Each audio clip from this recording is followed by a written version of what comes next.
अगर आप भी एक फ्रीलांसर हैं, तो आप ये बात तो ज़रूर मानेंगे कि फ्रीलांसिंग या खुद का काम आज़ादी तो देता है, लेकिन इसके साथ एक चिंता भी जुड़ी रहती है। जैसे कि इनकम की अनस्टेबिलिटी, कभी अच्छी कमाई हो जाती है, तो कभी बिल्कुल ज़ीरो इनकम।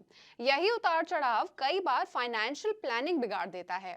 ऐसे में कुछ छोटी लेकिन समझदारी भरी फाइनेंशियल आदतें पैसों की टेंशन काफ़ी हद तक खत्म कर सकती हैं।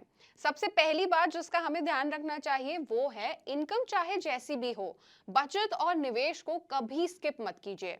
यही आदत मुश्किल वक्त में काम आती है। दूसरी जरूरी बात है, जैसे ही पेमेंट आए, टैक्स और जरूरी खर्च का पैसा तुरंत अलग रख दीजिए।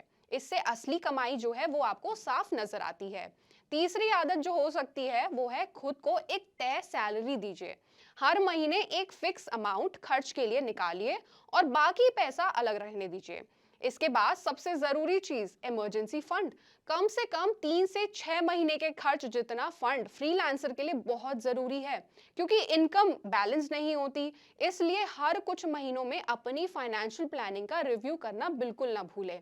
और आखिर में हेल्थ और लाइफ इंश्योरेंस, अनस्टेबल इनकम के साथ ये आपकी सबसे बड़ी सेफ्टी नेट होती है, क्योंकि फ्रीलांसिंग की आज़ादी भी तभी सुकून देती है जब आपकी फाइनेंशियल प्लानिंग भी मजबूत हो।